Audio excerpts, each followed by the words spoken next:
So we have like interactions where we have work interactions, and then we have personal interactions. So one great term that we came up with is happening. We're playing with voice actors. So a drive-by is when I'm sitting there in the kitchen making a cup of tea, and she walks by, she dumps like 5 work things on me, and she's like, hey, I have to go. And so then she like does this drive-by where she like shows up and dumps a bunch of stuff and then like walks out the door. So I see this all the time in relationships where there's a certain pattern of communication where it's like, I want to say this to you, but I don't have the bandwidth to listen to what you have to say, or I don't want to hear your response. I don't want to have an argument. I don't want to have a discussion. I just want to fucking tell you these things. So there's 2 kinds of drive-bys. Anyway. So one of the things that we've acknowledged is like, hey, that was a drive-by communication.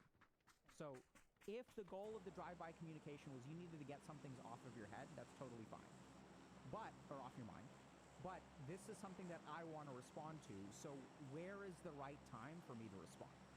And now what started to happen is we flagged this kind of behavior. What up, team? And I started drive-bys, by the way. I started doing that to her before she started doing that to me. Right, so this is just a good example of, oh, this thing happened. And let's talk, I mean, that can be work-related, so then we'll be like, okay, you just said those things. If you die, you're gay. And I'll say, you mentioned that. things. Do you want me to respond? Like, what do you want me to do? Should we schedule a meeting, or you just wanted to share that Wait. with me? Like, Don't we all die? 3 responses. Did you want to So share does that mean we're all gay? talk about it, or I'm not dying. what's going on? Maybe y'all gonna die. No, I'm talking like philosophically life question here. All the time in unhealthy relationship dynamics. Someone drives by, they're like, Plot yeah, twist? you did that thing and... That was There's kind of fucking a 3 good here. thing to do. 4 here, We 5 all know here. on a crack and we all eat it. And then they just like walk away. And it's Oh, like, let's what's lock wrong? in. Do I get a chance to respond? Pause. Last one in Damn. that has to eat the cracker.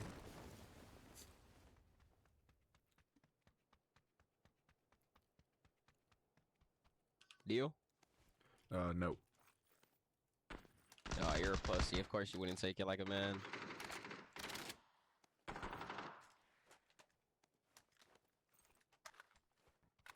A real man would have said yes. Because a real man's not afraid of dick. What did you say?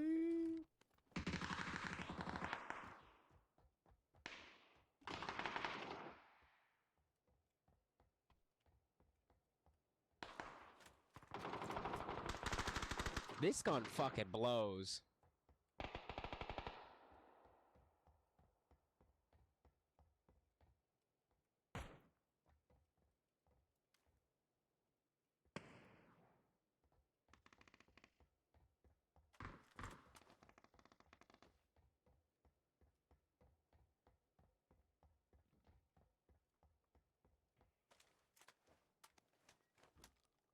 Come on, Jake Brook. I'm watching you. One's below you. You're hiding in the corner. Nigga was sitting on the shelf. GG.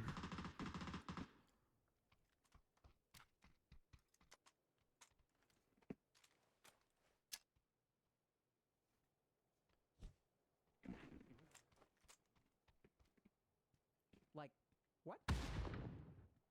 So when people are saying like, you know, so my point is, I mean, you don't have to use drive-by specifically. I think it's a really common pattern.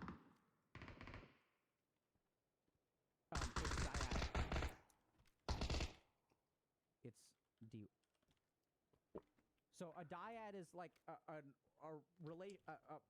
something that is formed between 2 people.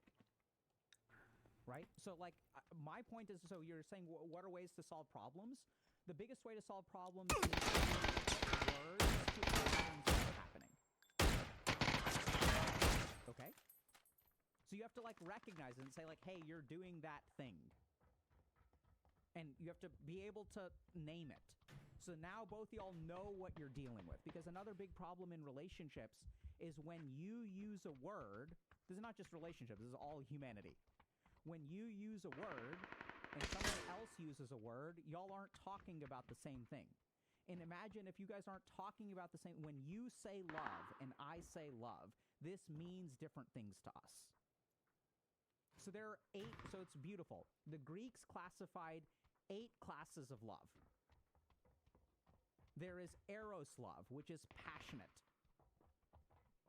I forget what some of the others are, but I forget. But one kind of love, so if I ask you what is love, Sure. love is passion. Love is like, oh, like I need you, and you need me too. Oh my God. And then for other people, like when I talk to my grandmother and I ask her, what is love to you? She doesn't have, I don't know if love translates into my language. There's prem, which is like affection, love, or respect. But then there's another kind of love that means sacrifice. So if I love you, that means I'm going to give you a kidney. That's not the same as like, oh, I'm so thirsty for your body, right? So there are different and this is the problem in relationships is we don't have a common lexicon of terms. When I say I love you and you say you love me, it's not clear that we're saying the same thing. So a big part of communication is defining terms. And I strongly recommend you don't use words that other humans use. You make up your own terms. I've never heard of someone use the phrase drive-by when it comes to romantic relationship communication. But that's what it feels like. So like a drive-by is like a drive-by shooting. So when I was growing up, like these were things where there's a car that drives by and there were presumably like members of a gang inside and they would shoot things on the street. And so it's like, I'm going to walk past you. I'm going to launch some shots and then like you're not going to be able to retaliate. We fucking do that in relationships all the time. Right? Like we do that. Like people are like, it's like, hey, I'm going to text you a bunch of toxic stuff and then I'm going to block you. And then I'm going to unblock you. And I'm going to text you a bunch of toxic stuff. And then I'm going to reblock you. Right? Okay. Next.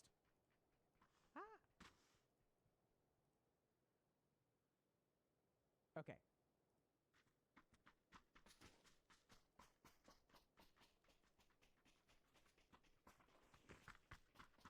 2 weeks before my birthday, I told him I wanted an ice cream cake and some flowers.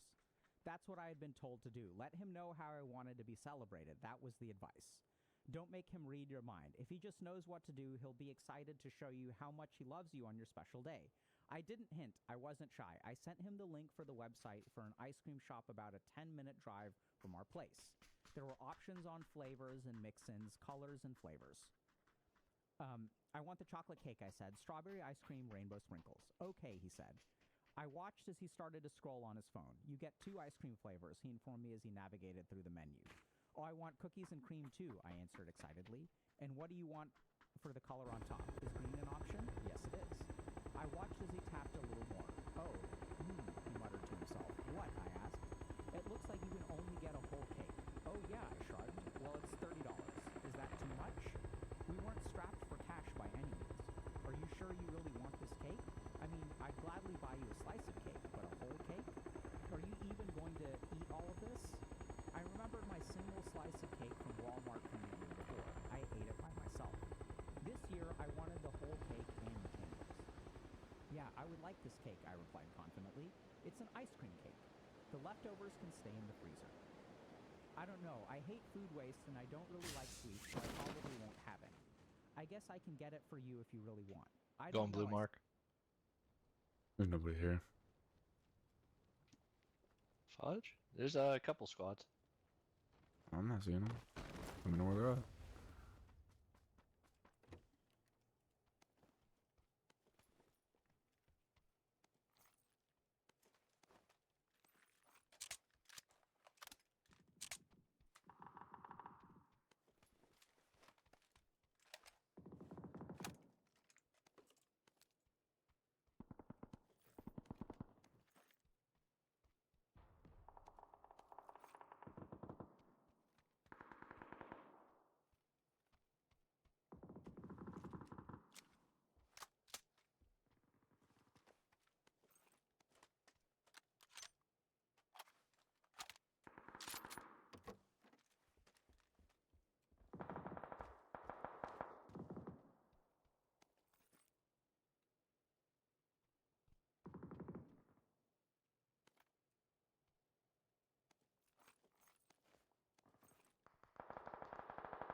Very best here.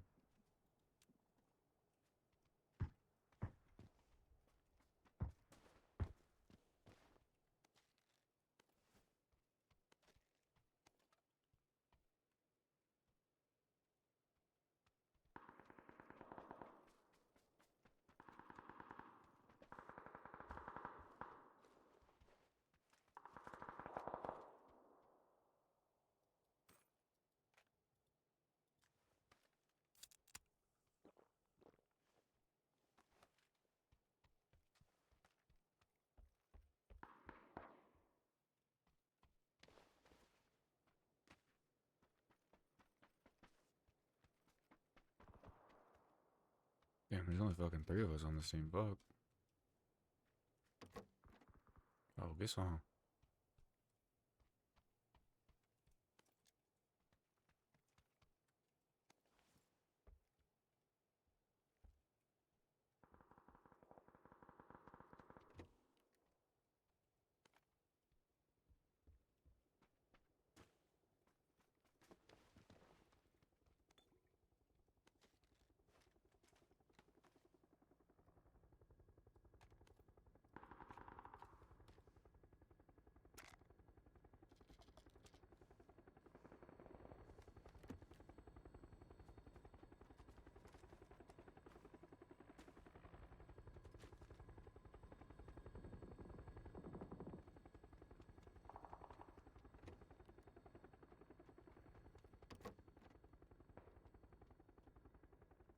Lots of squads at blue mark.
Dude, they're shooting mortars at us.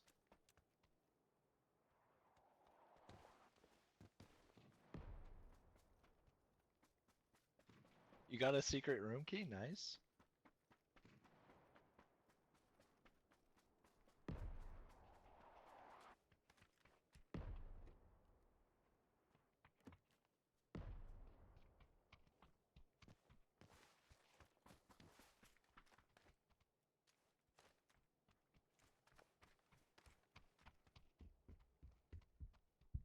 I don't know where the nearest secret room is. Sorry. I'm down to go with you if you want to go.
Squad on blue mark.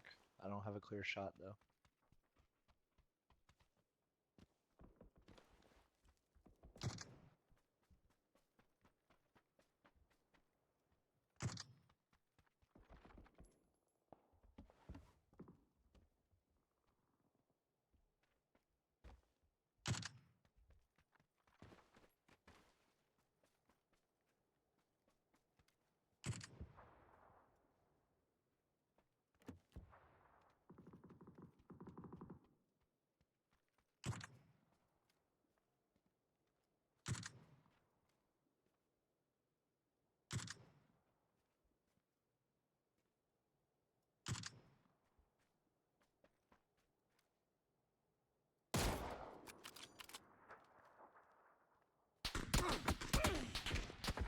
Minus.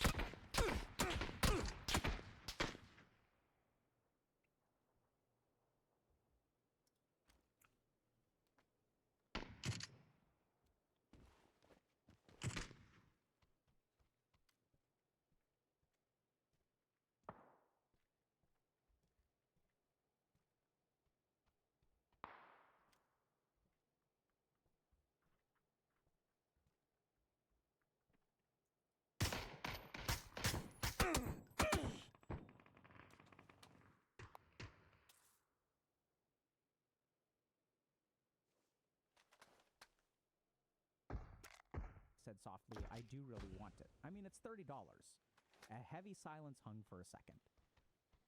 Oh yeah, you're right, I finally conceded. My birthday was a random weekday and I received a text late in the afternoon. Work is hectic today. I'll be about 20 minutes late. My heart swelled. 20 minutes was exactly how long it would take for him to run to the ice cream shop to pick up my cake. I was so excited. My mom did this kind of surprise all the time. She would fake us out and that we weren't going to get a thing and we wanted, and then delight in our surprised faces when she pulled out the big gift Christmas morning. But then he walked through the door empty-handed. The cake, I whispered to myself. You said you didn't want it, he replied angrily. So you weren't going to go to the ice cream shop to pick up my cake? Tears started welling up in my eyes. I hadn't really expected it, but then after receiving the text, Orange, where'd you die? No, he said. I think it was those dudes in the fucking hills. But like on the outside of the fence. Near the wall. Actually, there's sorry, no tower I'm here. Please stop Yeah, crying. it's I'm all good. ordering your cake right now. The cake and flowers arrived 2 days later. The flowers were big, Forgot expensive this was a arrangements small from the map. florist shop, the kind Green, I we're gonna got have to make a dreamed of move, buddy. receiving, and the cake was exactly what I You ready wanted, to push down up? to the color. Let's push up But together. the cake tasted like dust in my mouth. And the flowers reminded me of exactly what I was worth on my birthday. The cake and flowers weren't my gift that year, they were my pacifier. Don't say I never get you anything. I spent $200 on those flowers and I got you that whole damn cake. You better eat all of it. Now, it's not clear to me whether this person said this or this is in the person's head. Tell him how you want to be loved and celebrated, and if he doesn't listen, it's up to you to decide what it is that you want to do. So I love this story because I think it illustrates so much. So I'm kind of curious, like, how do y'all react to this? What do y'all think?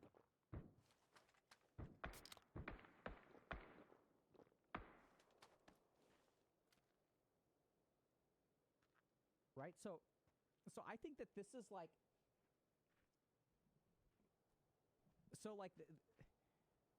Swing wide, Green. Go this use is the where, hills like, to your I've advantage. seen You this got from this. both sides. And I think it's like, this is what I'm talking about. This is arguably a communication problem, but arguably not. So there are 2 or 3 things. One is, see, a lot of dudes are a little bit like dev-brained, right? So they were like, okay, you want a cake. The advice was, tell him what you want. And then when you tell him what you want, and he's like, that's a lot of money, you're like, yeah, you're right. So at that point, are you telling him what you want, or did you raise something, and then the final point that you're making is like, yes, you are correct. This is a lot of money, it is a lot of cake.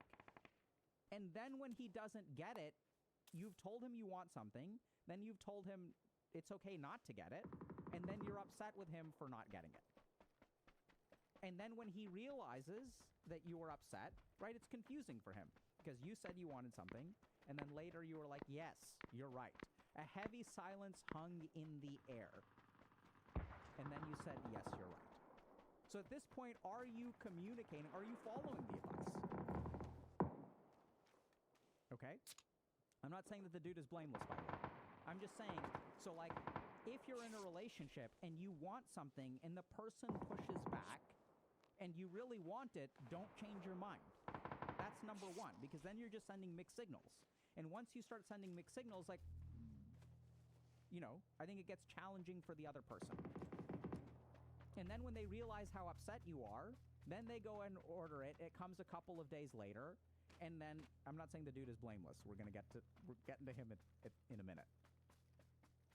Right? But this is really important to understand.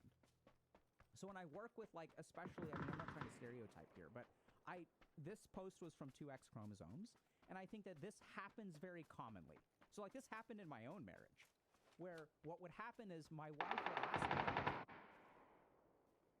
do you want Thai food? This is specifically what happened. She'd be like, do you want Thai food for dinner? So my fucking brain receives a question. Do I want Thai food for dinner?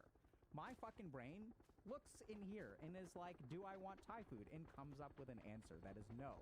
And then I say no. And then my wife is crestfallen. I'm like, no, I'd rather get pizza. And she's like, okay. So then something very interesting, something magical happened. I started my psychiatry training at this place called Harvard Medical School. And I got 4 years of amazing training in emotions, in communication, in therapy, in listening. And then I discovered something great.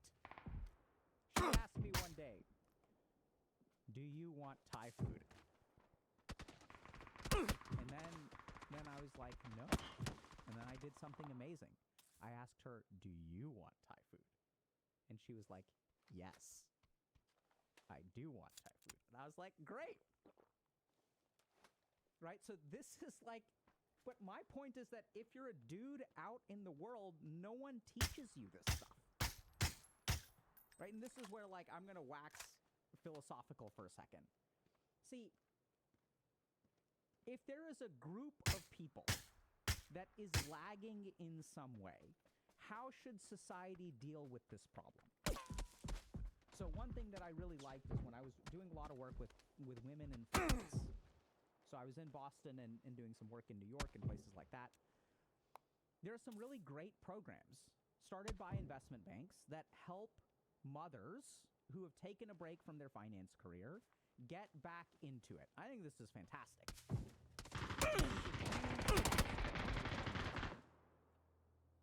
And we have a lecture coming out about that soon. Now, the question is, who is responsible for if there is a communication deficit in men, an emotional deficit in men, a lack of emotional skills training? We just saw this post about how people tease, boys for having feelings, right? You get ridiculed for having feelings. Who's going to fix that? Where's the program to catch men up? And so instead what happens is we're placed in a situation where we're not taught any better, and then we're punished for not knowing how to do things.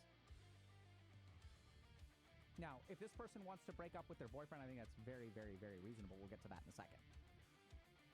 Right? But my point is that if there's an emotional deficit and a communication deficit, who's responsible for fixing that? So we as a society has said, hey, if there's a group of refugees that don't have jobs and are having difficulty finding a place to live, we as a society are going to band together and hopefully support these people reintegrate into life.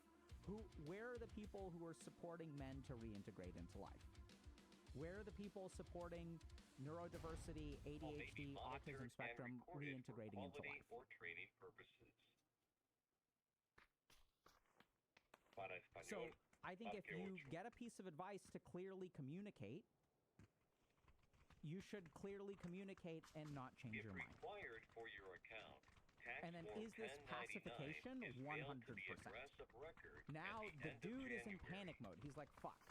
I did it again. I'm so confused. Because she said she wanted something, then she said she didn't want it, and now she's pissed off because I didn't get it. But literally in the conversation, she said that's fine. But it's not fine. I'm confused. This is male dev brain. It does not compute. And now he's in damage control mode, not loving mode. And then this person is absolutely correct. This is pacification, not love. And now you are in a relationship where your partner is interested in pacifying you, not loving you. Now here is the biggest problem. Is that if you're in a relationship with a dude and you express some kind of interest, what does this person understand about making you happy? Hi, this is Jared Brook. How do they try to make you happy? Because this Jared? is what I think is Hello? missing. So if you're in a relationship with a woman, how are you 1 second. trying to make them happy? How are you trying to enrich their lives?